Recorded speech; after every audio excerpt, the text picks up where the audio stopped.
தனிப்பெரும் கருணை அருட்பெரும் ஜோதி. மாயை என்பது என்ன? இந்த உடம்பு தான் மாயை. உயிர் வந்தா ஆன்மா வந்தாச்சு, உயிர் கொடுத்தாச்சு. இந்த மாயை என்றதுதான் இந்த உடம்பை கட்டி கொடுக்கக்கூடிய ஆற்றல் படைத்தது. இந்த உடம்பு யாருடையது? மாயையால் கட்டி கொடுக்கப்பட்ட வீடு. அதனாலதான் வள்ளலார் தத்துவத்தில் சொல்வார், பெருமாயை என்னும் பெண் பிள்ளை நீ பெற்ற பிள்ளை தான். பாடலே வருவதற்கு விளக்கம், உன் உபகரிப்போர் ஒரு சிறிது வேண்டேன். தாய்தான் பெருமாயை என்னும் பெண் பிள்ளை, நீதான் பெற்ற உடம்பு இது. இது சாவாத சுத்த உடம்பாக்கி ஒரு ஞான அமுதம் உண்கின்றேன். தத்துவத்தில் அந்த பாடல் வரும். நீ கொடுத்த உடம்புதான், ஆனா இப்ப நான் என்ன பண்றேன்னா, இப்ப ஞான அமுதம் நான் சாப்பிட்டுட்டு இருக்கேன். அதனால உன்னுடைய உபசரிப்பு எனக்கு இனிமேல் தேவையில்லை. தாய் சமையல் பண்ணி சாப்பாடு போட்டாதான் நம்ம சாப்பிட்றோம். சாப்பாட்டுக்காக தான் நம்ம அம்மாவையும் அப்பாவையும் நம்ம வேண்டிட்டு இருக்கோம். நீ சாப்பிடாத இருங்க. நீங்க வீட்டில் இருப்பீங்களா? நீங்க வீட்டில் இருக்கிறது எதனால இப்ப வாழ்ந்துட்டு இருக்கிறீங்க? வீட்டுக்கு போறீங்க, சாப்பாடு வேணும். உங்களுக்கு சாப்பாடு தேவையில்லை, உணவு உண்ணவில்லை என்றால் உங்கள் வீட்டில் நீங்க இருக்க மாட்டீங்க. இந்த உலகமே உங்க வீடா நினைச்சுக்கீங்க. வீட்டுக்கு போனா என்ன வேணும்? உங்களுக்கு சாப்பாடு வேணும், படுக்கிறதுக்கு பாய் வேணும், படுக்க வேணும். உங்களுக்கு உண்ண உணவும் தேவையில்லை, உடுக்க உடையும் தேவையில்லை, படுக்க பாய் தேவையில்லைன்னா என்னாச்சு? இப்ப எல்லாமே இறைவன் நீங்க வாங்கிட்டீங்கன்னா உங்க வீடு இருக்கு உங்களுக்கு. அப்ப இறைவனுடைய வீட்டுக்கு நீங்க சொந்தக்காரனா மாறிட்டீங்கன்னு அர்த்தம். புரியுதுங்களா? இப்ப உங்க வீடு என்னன்னா சோறு தண்டதுக்கு தான் வீடு, சொலா அப்படிங்கிறது தான் வீடு. இந்த சோத்துக்கும் அதனாலதான் சொல்லுவாரு, சோற்றாசையோடு காம சேற்றாசை படுவாரை துணிந்து கொள்ள கூட்டாசைப்படுனார். உங்களுக்கு ரெண்டு ஆசை இருக்குது, சோற்றாசை, காம சேற்றாசை. காமம்னா உறவு. சரிங்களா? இந்த ரெண்டும் இல்லைன்னா உங்களுக்கு குடும்பமே தேவையில்லை. இந்த ரெண்டுக்காக தான் நீங்க வாழ்ந்துட்டு இருக்கோம். அவர் ரெண்டும் நாங்கள் என்ன பண்ணலாம்? பின்னாடி மரணத்தை கொண்டு நிறுத்தும். கூற்றுவன் என்ற யமன் ரொம்ப ஈஸியா கூட்டிட்டு போவானா, பயப்பட வேண்டிய அவசியம் இல்லை.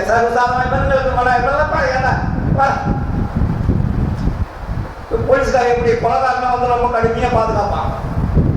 சாதாரண போயிட்டு சாராயம் குடிக்கிறவங்களாம் போய் உட்கார வேண்டிய அப்படின்வான். ஆனா அதே ஒரு 10 கொலை பண்ணவங்க கண்டா பயப்படுவான் போலீஸ்காரன். அது மாதிரி யமன் என்பவன் நம்மள சோற்றாசையோடு காம சேற்றாசை படுவாரை துணிந்து கொள்ள கூற்றாசைப்படும். சர்வ சாதாரணமா கூற்றுவன் என்ற யமன் நம்மளை கூட்டிட்டு போயிடுவான். அப்ப நம்ம என்ன பண்ணோம்? இரண்டாவது மனைவியான மாயை தான் இந்த உடம்பை கட்டி கொடுத்தது. ஆன்மா வந்தது, உயிர் வந்தது, உயிர் வாழ்வதற்கு உடம்பு தேவை. அப்ப உடம்பு என்ற வீடு கட்டி கொடுக்கிறது. அதுதான் இந்த உடம்பு. யாரு? ஆணவம் மாயை எப்படி ஓட்ட முடியும்? சமயங்கள்லாம் சொல்லுது இல்லையா, ஆணவம் மாயை கண்மன் சொல்றான். ஆணவம் என்னன்னு தெரியணும், கண்மன்னா என்னன்னு தெரியணும். தெரியாத இந்த வீட்டை மாயை கட்டி கொடுத்த வீடு. மாயை கட்டி கொடுத்த வீட்டை நீங்க அடிக்கலாமா? உங்க வீடு தான் நீ அடிக்கலாம். இன்னொருத்தவங்களை கட்டி கொடுத்துருக்கான் சார், நீங்க வாடகை வீட்டில் குடியிருக்கீங்க. வாடகை வீட்டில் நீங்க குடியிருக்கிறவங்க உங்க வீட்டை ஏதாவது அசிங்கப்படுத்துறாங்க, சும்மா இருக்கீங்களா? உடனே காலி பண்ண வச்சுக்கீங்க. அப்போ இந்த உடம்பு யார் கட்டி கொடுத்தது? மாயை கட்டி கொடுத்தது. அப்ப மாயை கட்டி கொடுத்த பிற்பாடு மாய்க்கு என்ன? ரெண்டாவது மாய்க்கு 3 மாயை சொல்லிட்டாரு இல்லையா வள்ளலாரு? உடம்பு கட்டி கொடுத்த உடம்புக்குள்ள அந்த மாய்க்கு ஒரு 3 புள்ள பிறகுதுன்னா 4 புள்ள. முதல்ல ஆணவத்துக்கு ஒரு புள்ள, ரெண்டாவது மாயைக்கு உடம்பு இருக்கிறது, அப்புறம் மூன்றாவது மாயினுடைய பிள்ளைகள். இரண்டாவது மாயினுடைய பிள்ளைகள் யாருன்னா மனம்.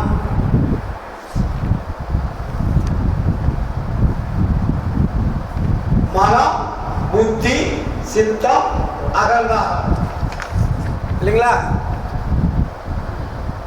4வது பிள்ளை முடிச்சிட்டாரு. அப்போ நம்ம மனம் புத்தி சித்தம் அகங்காரம் என்பது மாயைக்கு பிறந்த குழந்தைகள். 2வது மனைவிக்கு பிறந்த குழந்தைகள் தான் ஆணவம் கண்மம் மாயை என்ற அந்த கருவிகள். அதுக்கு நிறைய இருக்கு, நீ வீட்டில் இருக்கும்போது படிச்சுக்கலாம். 2வது முதல் மனைவி ஆறு சொல்லுங்க. முதல் மனைவி யாரு? அம்மாவுக்கு ஆணவம். 2வது மனைவி யாரு? அம்மாவுக்கு மாயை. 3வது மனைவி இருக்கு, அது யாரு என்றால் அதுக்கு பேர் தான் கண்மம்னு பேரு. கண்மம் காவியம் சொல்றோம் இல்லையா, அது ஆன்மாவினுடைய 3வது மனைவி. இந்த 3வது மனைவிக்கு பிள்ளைகள் எத்தனை? முக்குணங்கள் போட்டார். 3 குணங்கள் தான் இந்த கண்மத்தினுடைய குழந்தைகள். 3 பிள்ளைகள், முக்குணங்கள் பேர் இருக்கு. முக்குணங்கள் என்னென்ன குணம்?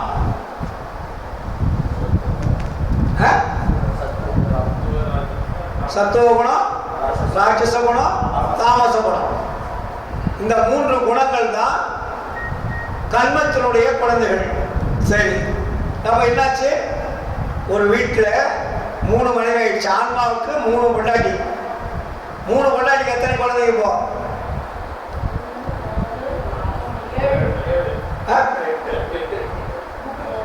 நல்லா கணக்கு போடுங்க. 8. புருஷன் பொண்டாட்டி 2 பேருமா. ஆணவம் ஆன்மா ஃபர்ஸ்ட் மனைவி, அதுக்கு பிறந்த குழந்தை உயிர் 3ஆச்சா? அப்புறம் 2வது மனைவிக்கு 4, 4 3 7. 3வது மனைவிக்கு 3, எத்தனையாச்சு? 10. 10ம் கலங்குதடா அப்படின்னு சொல்லுவாரு தனிப்பாடல்ல. என்ன கலங்குது?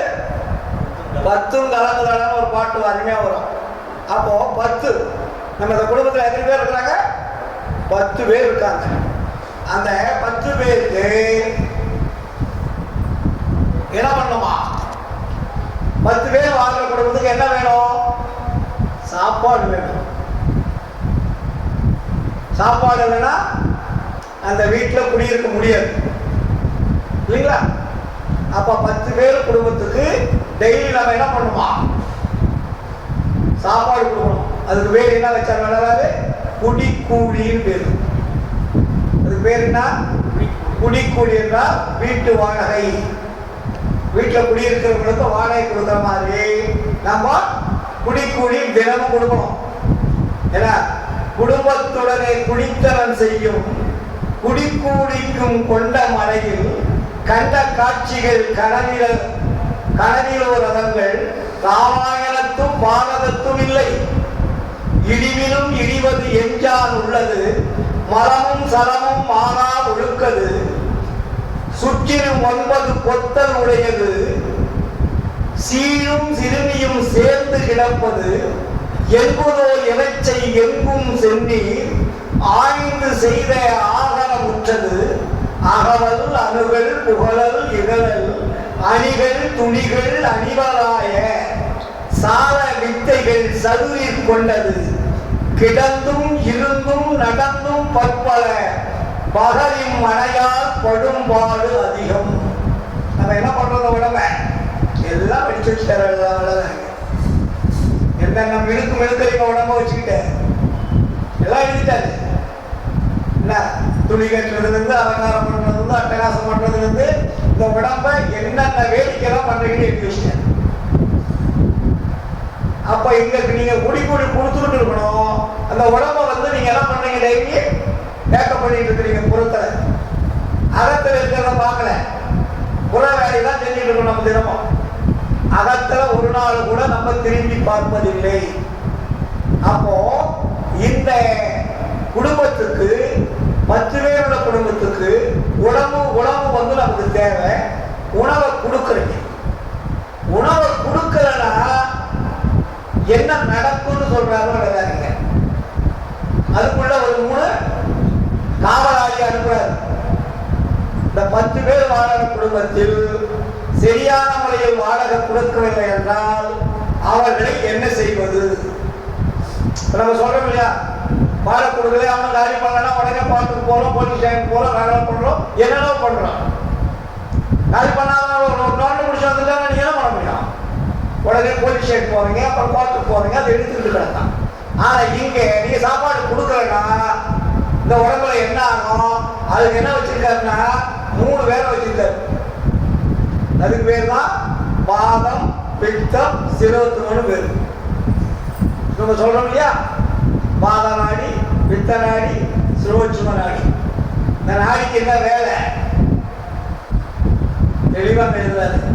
இம்மலை தலைவராக எழுந்த மூவர் தருகட் கடையர் தயவே இல்லா பனிசில உணவால் பாதம் மறைவில் வாது செய்திடும் வன்காலவாதி பெருகுரு கல்லினும் பெரிதும் மயக்கம் பேரமை காட்டும் பெருந்தீர் பித்தன் கொடுவிட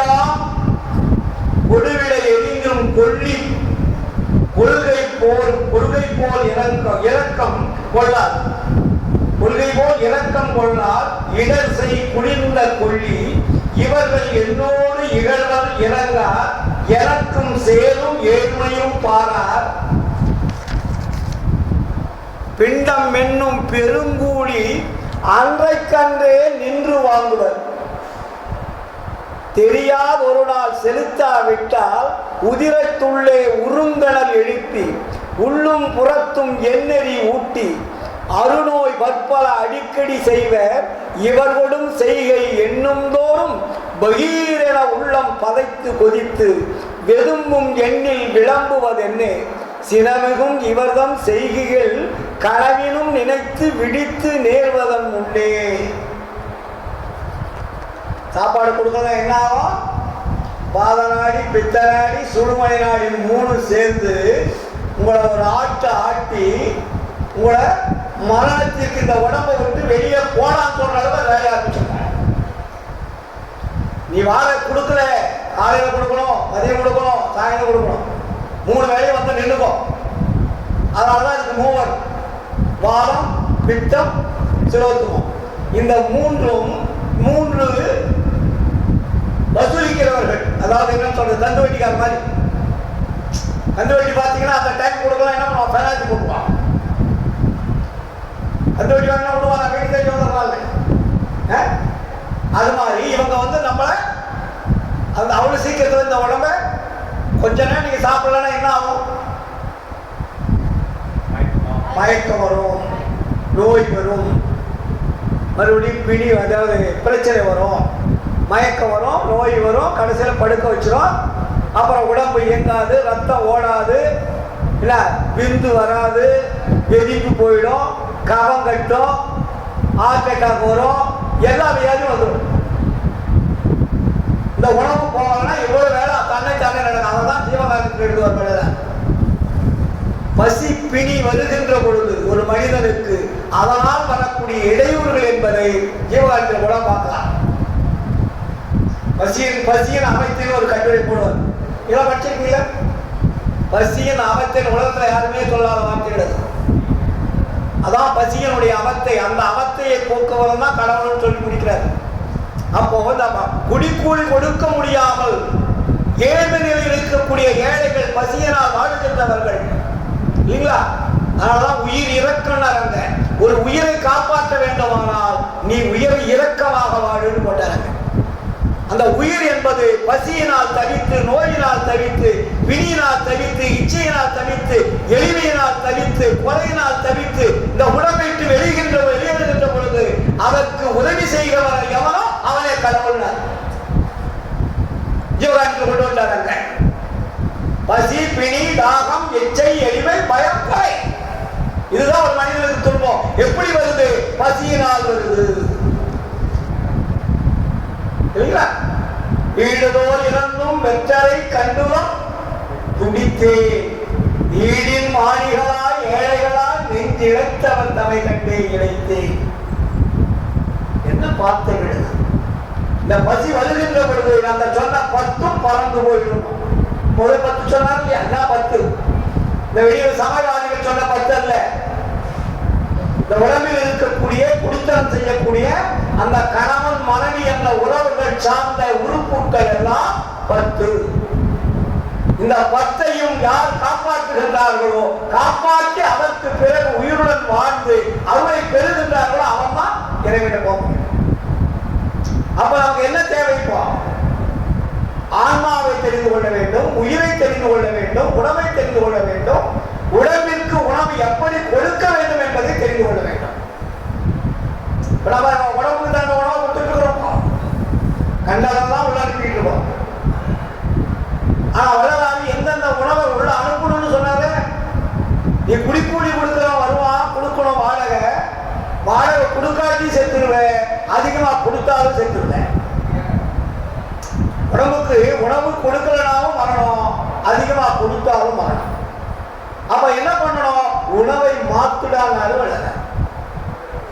புரியுதுங்களா?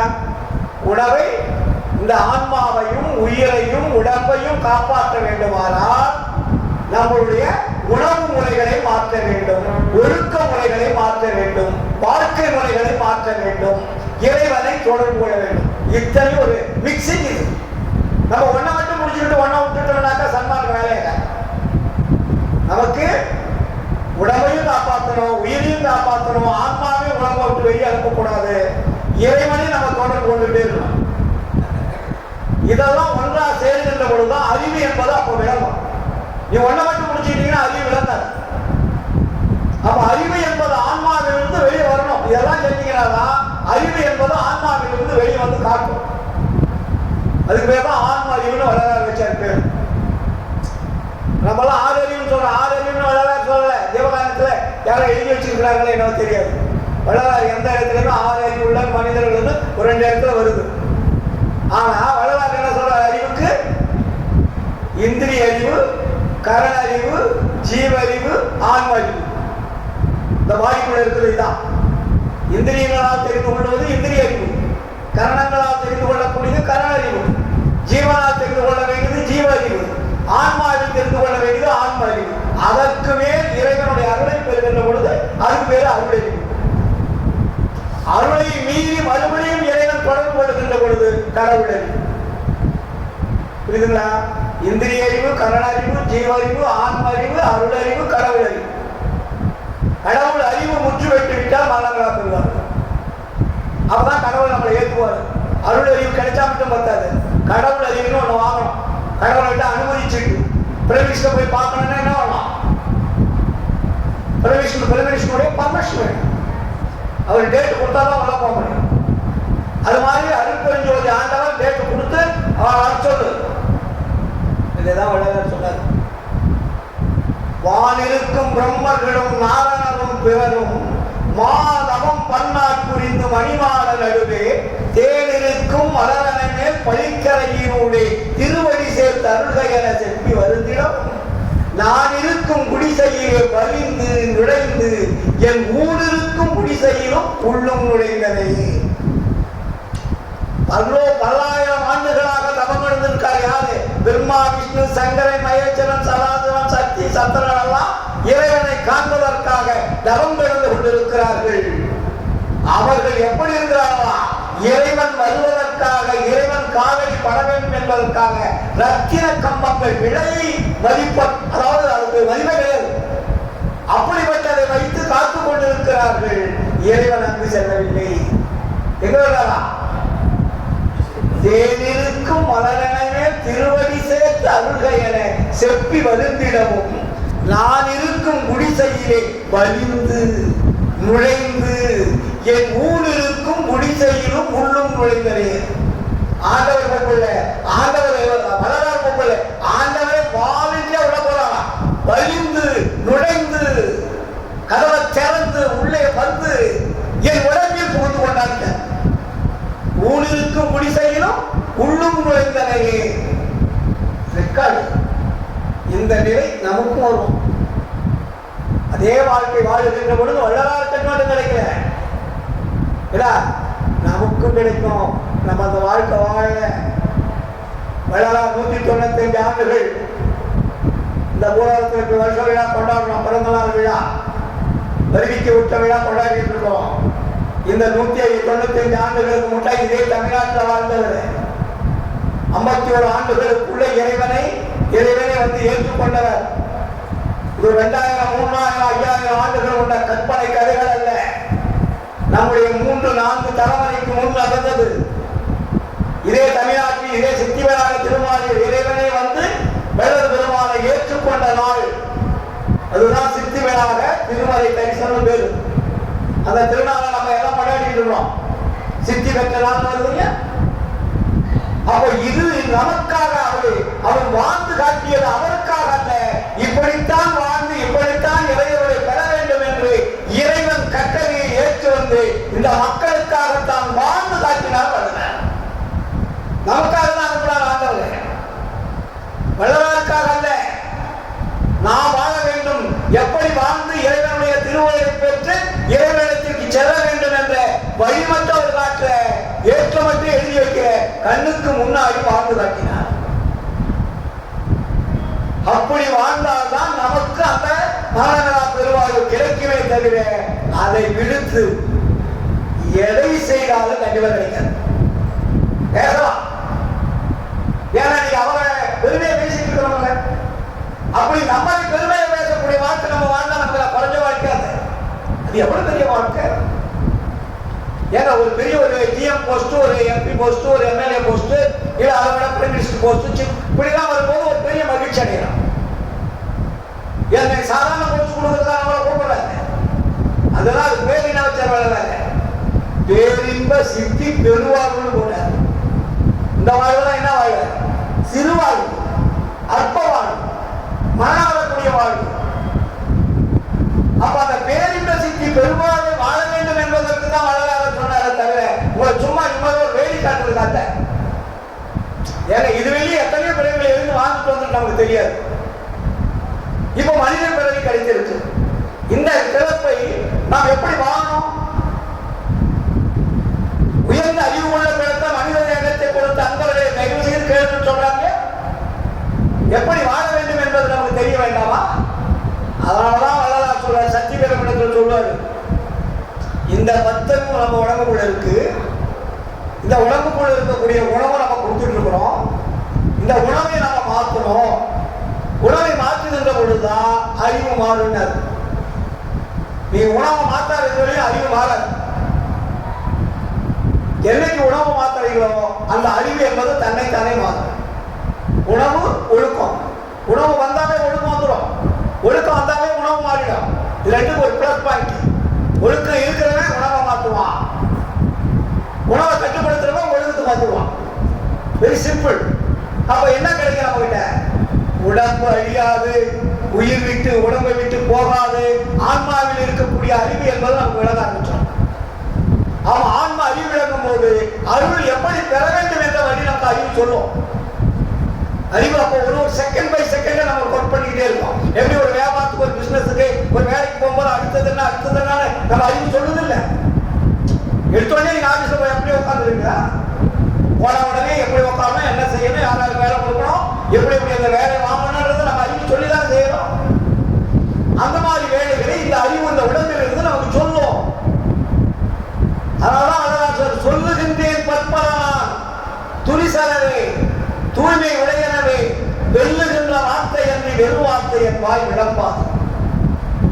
ஏனென்றால் ஐயர் என் உள்ளு நின்று விளங்குகின்றபடியால் நான் சொல்லுவது துரிசலவே சூழலவே தூய்மை உடையனவே வெல்லுகின்ற வார்த்தை என்று வெறும் வார்த்தை என் வாய் விளம்பாது.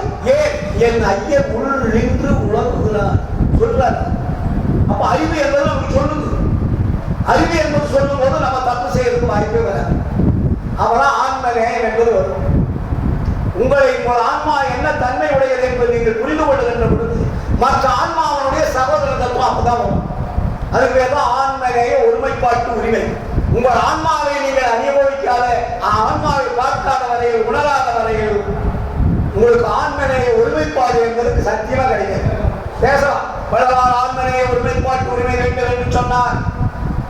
ஜவஹாரனிமே மோட்ச வீட்டின் திறவுகோல் என்று சொன்னார். மரணா பெருவாழ்வு வாழ வேண்டும் என்று சொன்னார். சொல்லிட்டு இருப்போம். நாம் என்ன செய்கிறோம், அவருடைய பலனை நாம் எப்படி அனுபவிக்கிறோம், அந்த பலனை அனுபவித்து மற்றவர்களுக்கு நாம் எப்படி வழிகாட்ட போகிறோம், இந்த சமுதாயத்தை எப்படி மாற்ற வேண்டும் என்று சன்மார்க்க அன்பர்களிடத்திலே இறைவன் பட்டளையிட்டு இருக்கிறாரே, அந்த கட்டளையை சிறவேறி ஏற்றுக்கொண்டு நாம் வாழ்ந்து மற்றவர்களை வாழ வைக்க வேண்டும் அல்லவா? இதைத்தான் அவர்கள் சொல்றார் கடைசியில, உலகினில் உயிர்களுக்கு ஒரு இடையூறலாம் விலக, எப்படி நீ அடைந்து விளக்குக மகிழ்க. நீ அடையாம சொன்னா யாரும் கேட்க மாட்டான். நான் ஒன்று சொல்றேன்னா என்னுடைய பேக்ரவுண்ட் பார்ப்பாங்க, கேட்கறவங்க பார்க்கறவங்களா கல்வேல் ஆகாயத்திலே இருக்கான். அது பேரனாயா கல்வேல் வாய்கிலேயே பேசிட்டு போயிருந்தான். நான் வீட்டில் போயிட்டு பார்த்தா தான் தெரியும் மூலவா பண்ணுவாங்க, பார்க்கறாங்க நினைத்து மக்கள். அப்போ சொல்லொன்று செயல் ஒன்று இருந்து மேடையில் பேசுவதால் எந்த பயனும் இல்லை. அது பேசாம வீட்டில் உட்காந்துட்டு மேலே வச்சுட்டு போட்டுட்டு 3 நேரம் தின்னுட்டு அப்படி சாவலாம். வெளியே வந்து மக்களுக்கு ஒரு உண்மையை சொல்லுகின்ற பொழுது ஒழுக்கமுள்ளவனாக இருந்து சொன்னால் மட்டும்தான் அது பலிக்கிறேன் பலிக்காது. நான் ஒழுக்கம் இல்லாமல் வந்து இங்க சொன்னால் யாருமே கேட்க மாட்டாங்க. அப்போ ஒழுக்கம் என்பது என்ன? வள்ளலார் வகுத்து தந்த அந்த இறை அருளை பெறக்கூடிய ஒழுக்கத்துக்கு பேர் தான் ஜீவதாண்டி ஒழுக்கம். அப்ப இந்த பகுதிகளை நாம் பார்க்கின்ற பொழுது எவ்வளவு இதுதான் வள்ளலார் சொல்லுவாரு, இப்படிதான் நான் வாழ்ந்துட்டு இருக்கிறோம். ஒரு கொண்டாட்டி வந்தாச்சு, குழந்தை பிறந்தாச்சு, 2வது கொண்டாட்டி வந்தாச்சு, அதுக்கு குழந்தை பிறந்தாச்சு, 3வது கொண்டாட்டி வந்தாச்சு, அதுக்கு குழந்தை பிறந்தாச்சு. வீட்டில் வந்து நமக்கு இப்படி சாப்பாடு வேணும், கஷ்டம் வேணும், இப்படிலாம் பண்ணிட்டு இருக்கிறோம். இப்படி நம்ம உலகத்தில் இருந்து எப்படி விடுபட வேண்டும் என்று நான் நினைக்கின்ற பொழுது இந்த உலகம் எப்படி சொல்லுன்னு சொல்ற பாருங்க. இப்படிதான் நம்ம நினைக்கிறோம். வராங்களாம் மதவாதிகள், வராங்களாம். இப்போ சன்மார்க்கம் நடந்து கொண்டு இருக்குன்னு வச்சுங்க. இப்போ மதவாதிகள் வரா, அவன் என்ன சொல்றானா, மற்போர் கருதி வந்தவர் போல ஓது வேதாந்தம் உரைப்பர் சிலவே, வாட்போரியனுக்கு வந்தவர் போல பயங்கு சித்தாந்தம் வழங்குவர் சிலவே, தண்டாயுதமோ தாங்குவார் போல இதிகாசத்தை இசைப்பவர் சிலவே, உடுக்க போரை உற்றார் போல இலக்கண நூலை இயம்புவர் சிலவே, கற்போர் விளைக்க காட்டுவர் போல சமய நூல்களை சாற்றுவர் சிலவே, வாய்ப்போருக்கு வந்தவர் போல விவகாரங்கள் விளம்புவர் சிலவே, மடிபிடி போர்க்கு வாய்த்தவர் போல மதசூதனைகள் வழங்குவர் சிலவே, கற்குடியல் வந்து கலக்குதல் போல காம நூலை கடற்றுவர் சிலவே, விளக்கு நீரை விடுவார் போல வீண்கதை பேச விளைவார் சிலவே, இவர்கள் முன்னே இவருக்கேற்ப குரல் கம்பிடவும் குருணா உணரவும் அடலை எழவும் அவரவர் தம்பால் சமயோதமாய் சந்தனம் பேசி இயன்ற மட்டில் ஈடுதல் தயந்தே.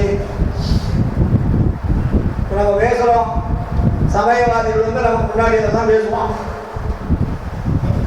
சொன்னாங்க ஒரு பட்டியல் இப்படிதான் பேசுவான். இத பேச்சே அவங்களை விரோதம் பண்ணாத, அவனை வந்து கண்டிக்கவும் கண்டிக்காத.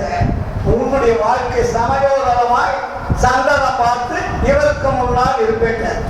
ஏன்னா அவன் முட்டால் பேசணும், அவனை போய் வாதம் பண்ணாத, தகராறு பண்ணாத, பிரச்சனை கலப்பாத, உன்னுடைய வாழ்க்கையை நிற்பான். என்ன என்ன வழிகள் தான் இல்லைங்களா? அப்பாரு அதான் நித்திய கருமனை கடைசியாக முடிக்கிறார். நம்ம நன்றாக செஞ்சுட்டு இருக்கிறோம் இல்லையா? என்ன பண்ணிட்டு இருக்கிறோமா? பின்னர் மனையின் பின்புறத்தேடி கலக்கும் மரத்தை கடிதே கடித்து கண்ணில் ஒழுங்க கடற்றது போன்று பள்ளின் அழுக்கை பண்பின் மாற்றி சோமனை போலென சோமனை துவைத்து நன்னீர் ஆடி நறுமலர் கொய்து தேவருக்கேற்ற திரவியம் கூட்டி பாவையை வைத்து பாடி ஆடும் சீருரை போல செய்வனி ஆற்றி மண்ணின் சுவர்க்கு வன்சுவை தீட்டல் போல் வெந்நீர் அலனை விளங்க பூசி புகழ்ந்துருவாக்க பூனை என்ன உற்ற செவவனம் உருட்டி உருட்டி குரண்டகம் போன்று குறித்து யோகம் செய்த பின்னே சிறிது நேரம் அருந்திய பூனை அமர்ந்தங்க ஆற்றி ஊன் பிண்டத்திற்கு உருவிண்டம் ஈந்து குடிக்கூடி கடன் குறையென தீர்த்து பகவேடத்தால் பலரை விரட்டி நித்திரை பறவையை நேர்ந்து கூடவும் பொழுதும் சரியாய் போகின்றது தானே. நம்ம தான் இதான் பண்ணிட்டு இருக்கோம். காலையில் எழுந்திருக்க வேண்டியது, குளிக்க வேண்டியது, போய் விபூதி அடிச்சுக்க வேண்டியது, இல்லாட்டி நாம போட்டுக்க வேண்டியது, இல்லாட்டி பூ வைக்க வேண்டியது, அப்புறம் நல்லா பல தேய்ச்சி குளிச்சிட வேண்டியது ஏன்னா. அதுக்கப்புறம் என்னென்ன அலங்காரம் பண்ணுவோம் பண்ணிக்க வேண்டியது. இந்த சேலை வேணுமா அந்த சேலை வேணுமா, இதுக்கு சூட்டவிடா அதுக்கு சூட்டவிடா எல்லாத்தையும் மேக்கப் போட்டுக்கிட்டு தொழிலுக்கு போகிறது. ஜாலியாக ஒரு ரவுண்ட் அடிச்சுட்டு மறுபடியும் சாயந்தரம் வந்து எல்லாத்தையும் கைட்டு போட்டுட்டு ஏன்னா 3 வேலைக்கு மூக்க பிடிக்க தின்னுட்டு தூக்கம் வர தூக்கிடும். பரத்தியை வந்து கடைசியில் என்ன சொல்ற, நித்திரை பரத்தியை நேர்ந்து கூட பொழுதும் சரிதான் போகின்றது. அப்போ இது மாதிரி வேலையை நம்ம செஞ்சுட்டு இருக்கிறோம். இதெல்லாம் நம்ம வேலை. மனித தேகம் கிடைத்த வேலை இறைவன் அருளை பெறுவதற்கு, இறைவனுடைய அருளை பெறுவதற்காகத்தான் இந்த மனித தேகம் கொடுக்கப்பட்டது. அப்போ இதுக்கு நம்ம என்ன செய்யணும், நம்முள் இருக்கும் ஆன்மாவை நாம் முதலில் தெரிந்து கொள்ள வேண்டும். வேற எதுவுமே நீங்க போய் வெளியே தேடாதீங்க தேவை. ஏன்னா இப்போ நம்ம சபையில வந்து ஒரு விளக்கு வச்சிருக்கோம். ஏன் இந்த விளக்கு வச்சிருக்கிறோம், மக்களை திருத்துவதற்காக வச்சு விளக்குது. இது கடவுளா அப்படின்னா இல்லை. ஏன்னா இதுவரையில் மனிதர்கள் உருவத்தை வைத்து வழிபாடு செய்து கொண்டிருந்தார்கள். உருவம் என்பது ஒளி தரக்கூடியது அல்ல. அப்ப உருவத்தை மாற்ற வேண்டுமானால் மற்றவர்களுக்கு நன்மை தரக்கூடிய ஒரு பொருளை வைக்கணும். அப்படி எந்த பொருளை வைக்கணும், இறைவன் தன்மை உள்ள பொருளை வைக்கணும். நம்ம வச்சது வச்சிடக்கூடாது. அப்ப இறைவன் எத்தன்மையாக இருக்கிறார் என்றால் ஒளியாக இருக்கிறார். அப்ப ஒளியாக இருக்கக்கூடிய கடவுளை நீ ஒளியாக வச்சு மக்களுக்கு வழிகாட்டு. ஏன்னா இதுவரையில் கடவுளுடைய உண்மை தெரியாமல் தத்துவங்கள் என்ற அந்த மண்ணையோ செம்மையோ கல்லையோ உருவங்களையோ வைத்து வழிபாடு செய்ய பழக்கி விட்டார்கள் மக்களை. அப்ப இந்த மக்களை மாற்றம்னா மாற மாட்டாங்க. மாற்று பொருள் ஒன்று கொடுக்கணும். இதெல்லாம்ப்பா கடவுள், இதுதான் கடவுள் என்று மாற்ற வைக்கிறதுக்கு தான் இது. இது வந்து மற்றவர்களை மாற்ற வைப்பது. சரி, அதுல என்ன இருக்கு, இதுல என்ன இருக்கு? அது பொம்மை உருவம். இதுல பொம்மை இருக்காதுல, இதுல என்ன இருக்கு, அனல் இருக்கு, எண்ணெய் இருக்கு, திரி இருக்கு, ஒளி இருக்கு இல்லையா? அப்ப ஏன் வள்ளலார் இதை வச்சாரு? இந்த உடம்புக்குள்ள உடம்பு என்பது அகல், ரத்தம் என்பது எண்ணெய், சுக்கிரன் என்பது திரி, பிரகாசம் என்பது ஆன்மா. அப்ப நாங்களும் இந்த உடம்பில் இருக்கக்கூடிய மெய்ப்பொருளை உண்மையை இங்க வச்சாரு. அவங்க என்ன பண்ணிட்டாங்க, பொய்ப்பொருளை வச்சாங்க. மேல இருக்கக்கூடிய உருவத்தை மட்டும் வச்சுட்டாங்க. ஆனா உள்ள இருக்கக்கூடிய அத்தனையும் வள்ளலார் வச்சாருங்க. இன்னொன்னு, இதை இப்பொழுது கரண்ட் ஆஃப் ஆயிடுச்சு வச்சுங்க. கரண்ட் ஆஃப் ஆயிட்டா அந்த இடம் இருட்டாயிடுச்சா? அப்ப அந்த இடம் இருட்டாகுமா? வெளிச்சு கொடுக்குதா? மின்சாரம் அவுட்டு. ஆனா இருந்தாலும் நீ வைத்த விளக்கு எரிகிறது. அது இருளை போக்குகிறது, வெளிச்சத்தை கொடுக்கிறது. அதே நேரத்தில் ஒரு உருவத்தை வைத்து நீங்க வழிபட்டு கரண்ட் ஆஃப் ஆயிடுச்சுன்னு வச்சுங்க, அந்த உருவம் வந்து உங்களுக்கு வெளிச்சு கொடுக்குமா? நீங்க தினமும் தானே வழிபாடு பண்ணிட்டு இருந்தீங்க அந்த சாமியை. ஐயா சிவபெருமானே, விநாயகர் பெருமானே, முருகப் பெருமானே, வெங்கடாஜலபதியே, ஐயப்பனே, மின்சாரம் தடைபட்டு விட்டது. தினந்தோறும் உங்களை நான் வழிபாடு செய்து கொண்டிருந்தேன். இப்பொழுது இருட்டாகிவிட்டது. உங்களுடைய உருவம் என் கண்களுக்கு தெரியவில்லை. கொஞ்சம் வெளிச்சம் கொடுக்கணும் கேளுங்க. அது வெளிச்சம் கொடுத்துட்டா நீங்க அதை வச்சு வழிபாடு பண்ணுங்க. அப்ப எது வெளிச்சம் கொடுக்குது? வள்ளலார் வைத்த அந்த விளக்குதான் வெளிச்சம் கொடுக்கும். வெளிச்சம் வந்தால் இருள் தன்னுள் வாங்கிக் கொள்ளும். நிறைய விஷயங்கள் இருக்கு. இப்ப இருள் வெளிச்சம் வந்தோடனே இருள் எங்கேயோ போயிடுச்சுன்னு சொல்லுவான். இருள் எங்கேயுமே போகாது. வெளிச்சத்துக்குள் இருள் உள்ளே அடங்கி விட்டது. இருள் வெளியெல்லாம் போகாது. வெளிச்சம் வந்தோடனே இருள் கொஞ்சம் கொஞ்சமா வெளியே போதா பாத்தீங்களா? எங்கேயாவது வெளிச்சம் வந்தால் அந்த செகண்ட்ல இருள் அது உள்ளே அடங்கிக் கொள்ளும். அதே போலதான் அருட்பெருஞ்சோதி ஆண்டவர் வந்து விட்டார். உங்களுடைய இருள், உடம்பினுடைய இருள், மனம் என்ற இருள், எல்லா இருளும் அதுக்குள்ள போய் அடங்கி. ஆன்மா இல்லை என்றால் உடம்பு இல்லை இல்லையா? நீ ஆன்மா இல்லாத ஜீவனை வைத்துக் கொண்டோ மனம் புத்தி சித்த அலங்காரம் வைத்துக் கொண்டோ இந்த காலம் எதுக்குமா பாரு? அப்ப பாடி இயங்குவதற்கு எது முதல் பொருளாக இருக்கிறது என்றால் அதுதான் ஆன்மா. அது பேர் உள்ளொளின்னு வச்சாரு. ஆன்மா என்பது கூட வடைச்சொற்கள், வடமொழி சொற்கள் பேர். ஆத்மா ஆன்மானவங்க இப்போ நம்ம ஆன்மா ஆன்மான். ஆனா வள்ளலார் அதுக்கு கடைசியில் என்ன சொல்றாரு? உள்ளொளி. உள்ளொளி ஓங்கிட உள்வொளி விளங்கிட வெள்ளொளி காட்டிய மெய் அருட்கடல். அப்ப அந்த உள்ளொளி என்பது தான் புறத்திலே வைக்கக்கூடிய இந்த விளக்கு. இது பாமர மக்களுக்கும் மற்றவர்களுக்கும் இருளை போக்குவதற்காக, உடம்பை காப்பாற்றுவதற்காக, இறைவன் உருவமற்றவன் ஒளியானவன் என்பதை இந்த உலக மக்களுக்கு காட்டுவதற்காக வைத்ததுதான் இந்த ஒளி. அதனால இது கூட ஒரு ஜீவகாரன் வச்சார். கண்ணாடி விளக்குன்னு வள்ளலாரே எழுதுறது. நம்ம வச்ச கண்ணாடி இல்ல. கண்ணாடி விளக்கு வைத்தல் வேண்டும் எழுதுறாரு ஞான சபைக்குள்ள. அப்ப கண்ணாடி விளக்கு ஏன் வச்சாரு? இதுவரை நம்ம சிந்திச்சோமா? அந்த விளக்குக்குள் விட ஒரு ஜீவகாரணம் இருக்கு. இது கண்ணாடி விளக்கு வச்சுட்டீங்களே, நீங்க வெறும் வாமன வைக்க விளக்க எத்தனை பூச்சல் சாப்பிட தெரியுமா? அப்ப கண்ணாடி விளக்கு வைத்தால் எண்ணெயும் அதிக செலவாகுது, தீபமும் அதிகமாகாது, அது நின்று எரியும். காற்றுல அதிகமாகாது, நின்று எரியும். மற்ற உயிரினங்கள் அதை பட்டு அது உள்ள போய் சாவாது. அந்த விளக்கு வைக்கிறத கூட வள்ளல் பெருமான் மிக ஆழ்ந்து சிந்தித்து அதை சொல்லியிருக்கார். கண்ணாடி விளக்கு வைக்க வேண்டும் ஒரு சட்டமே போட்டார். புரியுதுங்களா? அப்ப அது ஒரு பெரிய ஜீவகாரணம். எல்லா உயிரிலும் ஆன்மா இருக்கும் போது நீ விளக்கு வச்சு அதை சாவச்சுன்னா என்ன அர்த்தம்? இப்போ கோயில்ல என்ன பண்றோம்? அதே மாதிரி எத்தனை பூச்சி சாவதாங்க, அது கூட அவங்க முடிஞ்ச உடனே அழிச்சுட்டு போயிடுவாங்க. ஆனா இது அல்ல, இது அணையா விளக்கு. இந்த இடம் இருள் வரக்கூடாது. ஏன் இங்க இருள் வரக்கூடாது? வரவர்களுடைய மனமும் இருளாக கூடாது. இருள் இருந்தா மற்றவங்களுடைய மனமும் இருளாயிடும். அப்ப இதுக்கு என்ன பண்ணணும்? அணையா விளக்குன்னு அது பேரு. இந்த விளக்கு வீட்லயும் சரி வெளியிலும் சரி நம்ம என்ன பண்ணோம்? அதுக்கு செலவு பண்றத பார்க்க கூடாது. அணையா விளக்கு என்ற ஒரு விளக்கை ஒவ்வொரு வீட்டிலும் வைக்க வேண்டும். அதற்கு தினமும் காலையில் இருந்து சாப்பிட்ற மாதிரி அதுக்கு எண்ணெய் ஊற்றி சிட்டத்தை எடுத்துட்டு திரியை தொலைச்சு அழகா ஏற்றி போக, அதுதான் உங்களை வாழ வைக்கும். இதை ஒவ்வொருத்தரும் நீங்க கடமையா செஞ்சு பாருங்க. நம்ம வாழ்க்கை எப்படி இருக்குன்னு பின்னாடி சொல்லுங்க. எது தவறினாலும் விளக்கு வைக்கிறத மட்டும் தவறக்கூடாது.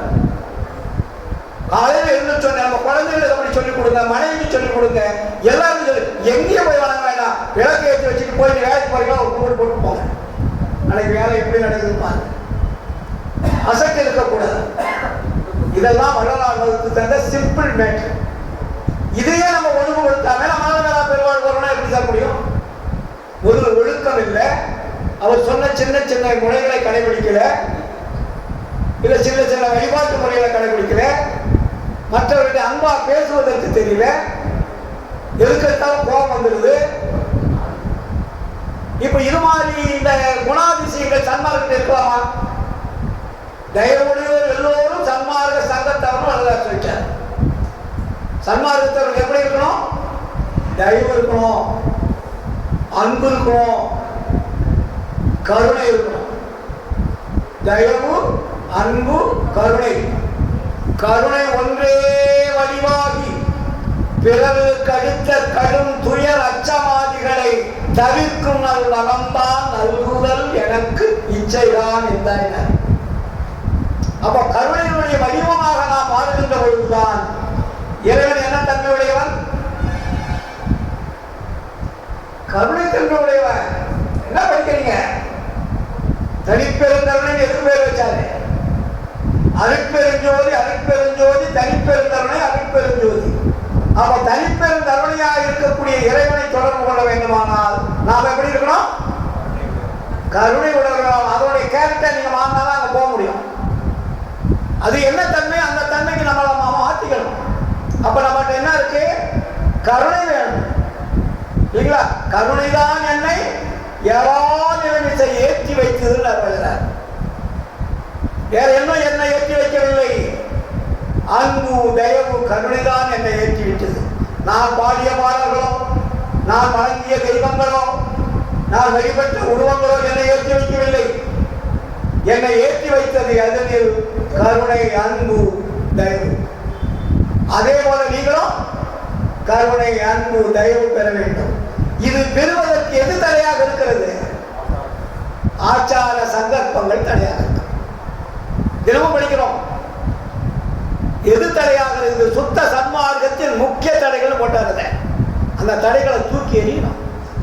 தூக்கி எறியும் என்ற துணிச்சல் நமக்கு வரணும். பழங்காலத்தில் வச்சாங்க, பெரியவங்க வச்சாங்க, அதெல்லாம் நம்ம விட முடியாது. அது பழக்கத்திலேயே வந்துருச்சுன்னா அவங்க நிலைமை தான் கொடுக்கும். அதனாலதான் அழகார் சொன்னாரு, கடைசியில போகும்போது கூட சொல்றாரு, சித்தி விழாவ திருமாளிகள் உள்ளே நுழைவதற்கு முன்னாக என்ன சொல்றாரு? உற்ற மொழி உரைக்கின்றி ஒருமையினால் உமக்கு உறைவனன்றி பகைவன எண்ணாதே உலகி கற்றவரும் கல்லாரும் அழிந்திட காண்பி கரணங்களாம் கலங்க வரும் மரணமும் சம்மதமோ இற்றிதனை தடுத்திடலாம் என்னோடு சேர்ந்திடுவில் என் மார்க்கம் இறப்பொழிக்கும் சன்மார்க்கம் சொல்றாரு இல்லையா? அப்ப அடுத்தது என்ன சொல்றாரு? புகுந்தருணம் இது கண்டி. இப்போ நிலகாலத்தை சொல்றாரு, புகுந்தருணம் இது கண்டி நம்மாவரே நாம் தான் புகழ்கின்றேன் என் மொழி பொய்மொழி ஊர் என்னாதி. அப்ப என்ன விடணும்? உற்றவரும் பெற்றவரும் மற்றவரும் உடைமைகளும் உலகியலும் உற்ற துணை அன்றே. அப்ப எது துணை? மிகுந்த சுவைக்கரும்பே, செங்கனியே, கோத்தேனே, மெய்ப்பயனே, கைப்பொருளே, விளையலியா பணியே, தகுந்த தனிப்பெரும்பதியே, தயாநிதியே, கதியே, சத்தியமே என்பது பக்தியோடு பணியே. Very simple. என்ன கஷ்டம்? நம்ம ஏதாவது லட்சமா கேட்டா சொல்றாரு, இல்ல இதை பணம் கண்ணா தான் நான் அவனுக்கு சொல்லிக் கொடுப்பேன் சொல்றாரு. எப்படி இருக்கணும்? நிந்தையினால் நெஞ்சகத்தை நிறைந்து அருள் புரியும். நிந்தை இருக்கக்கூடாது. உத்தமா வாழ்ந்து வளர்ந்த உத்தமா ஆகிறது நமக்கு எல்லாம் கஷ்டமா இருக்கா? எப்படி ஈஸியான வாழ்க்கை தான் சொல்றாரு. உத்தமா ஆகுங்க ஓங்குக என்றனை கடைசியில் சொல்றாங்க. தினமும் படிக்கிறோம். அதுக்கு முன்னாடி வெளியினா சுத்த சன்மாக சுகநிலை பெருக உத்தமன் ஆகுக ஓன்பு வென்றனை போற்றினின் பேரருள் போற்றினின் பெருச்சி ஆற்றலின் ஓங்கி அருள் பெருச்சு. அப்ப அதுக்கு என்ன வேணும்? கருணை வேணும். எங்கே கருணை? இயற்கையில் உள்ளன அங்கே விளங்கி அருள் பெருஞ்சுருளி. கருணை எங்க இருக்கிறதோ அங்க கடவுள் இருப்பார். கருணை வர வைக்கிறது நமக்கு என்ன சார் கஷ்டம்? கோபதாபங்கள் நீக்கி அன்பையும் தயவையும் கருணை வர வைத்து நாம் உள்ளே நுழைவதற்குண்டான வாசப்படி கதவுகள் திறந்திருக்கிறது. மற்றவங்களாம் சாத்தி போயிட்டாங்க, என்ன கூட்டு போட்டு வச்சுட்டாங்க. அதான் சிதம்பர ரகசியம். வடவாறு என்ன பண்ணாரு? கதவுகள் திறந்து வைக்கப்பட்டது. இப்பொழுதுலாம் கதவை திறந்தாச்சு. கதவை திறந்தாச்சு. நம்ம என்ன பண்ணணும்? உள்ள நுழையத்துக்கு தயாரா இருக்கணும். அதுக்கு என்ன பண்ணணும்? சித்திவிழா திருமாளிகள் என்ன சொன்னாரு? விளக்கை வெளியே வைத்து வச்சுட்டு என்ன சொல்றாரு? தடவிடாது இடைவிடாது ஆராதனை செய்யுங்க. அதுக்கப்புறம் 28 பாசுரங்கள் கண்டபடி தெய்வ பாவனை செய்யுங்க. அப்ப உங்க மனசு கொண்டு எங்க வைக்க சொன்னாரு? தீபத்தின் கண் செலுத்துங்கள். அடுத்தது சிற்சபையின் கழுத்து செலுத்துங்கள். தீபத்தை தெளித்துட்டோடனே அடுத்து எங்க போனோம்? மனம் முதல் தீபத்தை பார்க்கணும். தீபத்தை பார்த்து பார்த்து பழகிட்டு சிற்சபைக்கு மாறணும். குறித்து உரைக்கின்றேன் இதனை கேள்வி நீங்கே வம்மின் கோணமன குரங்காலே நாணுகின்ற உலகி வெறித்த உம்மால் ஒரு பயனும் வேண்டுகிறேன். எனது வெய்யுரையை பொய்யுரையாய் வேறு நிலையாதி பொறித்த மதம் சமயம் எல்லாம் பொய் பொய்யே அவற்றில் புகுதாதி. அவர் என்ன சொல்றாரு? செழித்திடு சிற்றவை நடத்தை தெரிந்து துதித்திடுவின் சித்தியலாம் இத்தினவே சத்தியம் தெரிந்திடுவேன். சிற்றவை என்பது என்ன? ஆன்மா இருக்கிற இடம். அப்ப மனதை கருணாவளத்தில் என்ன சொல்றாரு? மனதை சிற்றவையின் கண் செலுத்தல் வேண்டும். இடைவிடாத ஒரு வார்த்தை போட்டார். நீ எந்த வேலை செய்தாலும் எங்கு சென்றாலும் உங்கள் மனமானது புறத்தில் தேடாமல் சிற்சபையின் கண் உங்களுடைய மனதை எங்க கொண்டு வச்சிடணும். அது நம்மளை நல்லா ஒன்னா ஸ்பீடா இயக்குமா தவிர கவனத்தை சிதறடிக்காது. வெளியில மனம் போனா கவனத்தை சிதறடிக்கலாம். உள்ளே மனம் போனா உங்களை உறுதி போனாலும் ஒரே நிலையில எந்த பணி செய்தாலும் அதெல்லாம் முதல் பணியாளர் நீ வந்துருவீங்க. அதனாலதான் சிற்சபையின் கண் வையினர். வெளியே போற மனதை உள்ள கொண்டு போ. உள்ள எங்க இருக்கிறது? ஒளி இருக்கிறது. புறத்தில் ஒளியை பார்த்தது போல் அகத்தில் இருக்கிறது. அகத்தில் உள்ள ஒளியை தொடர்பு கொள்வதற்கு பழைய கேட்டார். இந்த பழக்கம் நமக்கு ஈஸி தானே. இதுல என்ன கஷ்டம் இருக்கு? அப்ப இதை பழகுவதற்கும் தொடங்குவதற்கும் இன்னொன்று ஜாயிண்ட் ஒரு இடத்து வேண்டாம். நம்ம ஒயர்குள்ள என்ன இருக்கு? Negative positive. அப்ப என்ன வேணும்னு அது மின்சாரம் ஒண்ணு வந்தாச்சு. இன்னொன்னு கூட ஒரு இடத்துல ஒரு போயிடுதுல. இதுக்கு பேர் தான் ஜீவகாரணம். ஜீவகாரணம் இருந்தால்தான் சத்து விசாரம் கை கூடுட்டார். ஜீவகாரணம் இல்லாமல் சத்து விசாரம் கை கூடாது. அதனாலதான் அதை பேசிக்கா வச்சார். ஜீவகாரண்யம் தான் மோட்ச வீட்டில் திறவுகோல் காரணம். ஜீவகாரண்யம் சத் விசாரம் என்ற 2 உயர்கள் உள்ளே போகணும் ஆன்மா கிட்ட. ஒரு உயிர் போனா வேலையாகாது. எப்படி ஒரு உயிர் போனா லைட் எரியுமா? அப்ப நம்ம உடம்புல எத்தனை உயிர் இருக்கு தெரியுமா? வெளியில தான் 2 உயிர். நம்ம உடம்புக்குள்ள ஒவ்வொரு டீப்பிலையும் 3 உயிர் இருக்கு. வெளியில் இருக்கக்கூடிய பூதத்தினால் வரக்கூடிய மின்சாரத்தை பயன்படுத்துவதற்கு 2 உயர்கள் தேவை. ஒன்று பாசிட்டிவ் நெகட்டிவ் சொல்றீங்க, எர்த் கரண்ட் இல்லையா? ஆனால் இந்த உடம்பு இயங்குவதற்கு ஒவ்வொரு டியூப்புக்குள்ளும் ஒவ்வொரு நரம்புக்குள்ளும் 3 உயர்கள் போகிறது. அதுதான் பாதம் பித்தம் சிரோத்துமம். ஒரே டியூப்ல 3 நாடி இருக்கும். பாத நாடி, பித்த நாடி, சிரோத்தும நாடி. இந்த 3 நாடி எது? எப்படி இங்க கரண்ட்டும் எர்த்தமானும் அது போல அந்த ஆன்மாவிலிருந்து ஒரு உயிர் வந்து பார்த்தீங்களா? அதுதான் அமுத நாடி. அந்த ஆன்மாவிலிருந்து உயர் வந்து இந்த 2 உயரும் சேர்ந்து 3 உயரா உடம்புக்குள்ள போனாதான் உடம்பு இயங்கும். ஆன்மாவிலிருந்து ஒளி வரலன்னா உடம்புக்குள்ள இருக்கிற உயர் வேலை செய்யாது. புரியுதுங்களா? அதனாலதான் அது வந்து 3 குணங்கள் வச்சார். அந்த 3 நாடி, பாத நாடி, பித்த நாடி, சுடுமுனை நாடி. இந்த 3 நாடிகளும் ஒவ்வொரு நரம்புலையும் அந்த 3 நாடி இருக்கும். 3 லிங்க் இருக்கும். பார்த்தா ஒரு டீப்பா இருக்கு இல்லையா? எல்லா இடங்களிலும் நீக்கமர நிறைந்து எவ்வளவு ஒரு அழகான பாடியை கட்டி விட்டுருக்காரு பாருங்க. இப்போ நீங்க சித்த மருத்துவத்தை பார்த்தீங்கன்னா வச்சு பார்ப்பாங்க. நானே பார்ப்பேன். 3 நாடி ஓடுறது நமக்கு தெரிஞ்சுக்கலாம். வாதம் என்ன, சித்தம் என்ன, பித்தன்னா, சுடுமணி நாடினா. சுடுமணி நாடி என்பது ஆன்மாவிலிருந்து வர்றது. வாத நாடியும் பித்த நாடியும் உடம்புல இருந்தும் உணர்வுல இருந்து வர்றது. 3க்கும் நிறைய இருக்கு. விந்திலிருந்து வர்றது ஒன்று இருக்கு, ரத்தத்திலிருந்து வர்றது ஒன்று இருக்கு, ஆன்மாவிலிருந்து வர்றது ஒன்று இருக்கு. புரியுதுங்களா? இந்த 3ம் வெரி சிம்பிள் சார். விந்திலிருந்து வர்ற ஒரு நாடி, ரத்தத்திலிருந்து வர்ற ஒரு நாடி, ஆன்மாவிலிருந்து வர்ற ஒரு நாடி. இதுக்கு போய் மலையை தோண்டி அடிச்சு பிடிச்சிருப்பான் நம்ம சமயவாதிகள். புரியாததெல்லாம் சொல்லியிருப்பான். அதனாலதான் விந்து விட்டுறான் நொந்து கேட்டான்னு சொல்றோம்ல. ரத்தம் உடம்பு பூரா போகுது. அப்ப விந்துனுடைய ஆற்றல் உடம்பு பூரா போகுது, ஆன்மாவனுடைய ஆற்றல் உடம்பு பூரா போகுது. இதை 3ம் சென்றால் தான் உடம்பு இயங்கும். எல்லாம் இயங்க. 1 உயர் கட்டானாலும் உடம்பு போச்சு. புரியுதுங்களா? Very simple. இதுக்கு போய் ஒரு பெரிய தத்துவத்தை பிடிக்க வேண்டாம். அது எங்க வழியா போகுது? 6 ஆதாரத்தினுடைய வழியா போகுது. 6 ஜங்ஷன் நம்ம பாடிக்குள்ள வச்சிருக்காரு கடவுள். மூலாதாரம், சுவாதிஷ்டானம், மணிபூரமா, அனாதாரம், விசுத்தி, ஆக்னா. அந்த 6 ஜங்ஷன்ல பிரிக்கிற. ஏன்னா இடது பாகம் இடது பாகம் ஒரு டிரான்ஸ்பர் பண்ணா எப்படி ஒயர் பிரிச்சு பிரிச்சு விடுறாங்க இல்லையா? அப்ப அந்த 3 சென்ட்ரல் பாயிண்ட் 6 டிரான்ஸ்ஃபார்ம் இருக்கு. 6 டிரான்ஸ்ஃபார்மும் 2 பாகமா பிரிக்குது.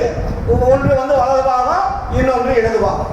அப்ப வலது பாகத்துல ஒரு நாடி ஒர்க் பண்ணா என்ன பண்ணுது? கை இழுத்துக்கும். பிட்ஸ்ன்னு சொல்றோம்ல. ஐயோ வலது கால வரல, வலது கை வரல. ஏன் வரல? இங்க 3 நாடிகள் சரியா வேலை செய்யுதுன்னு அர்த்தம்.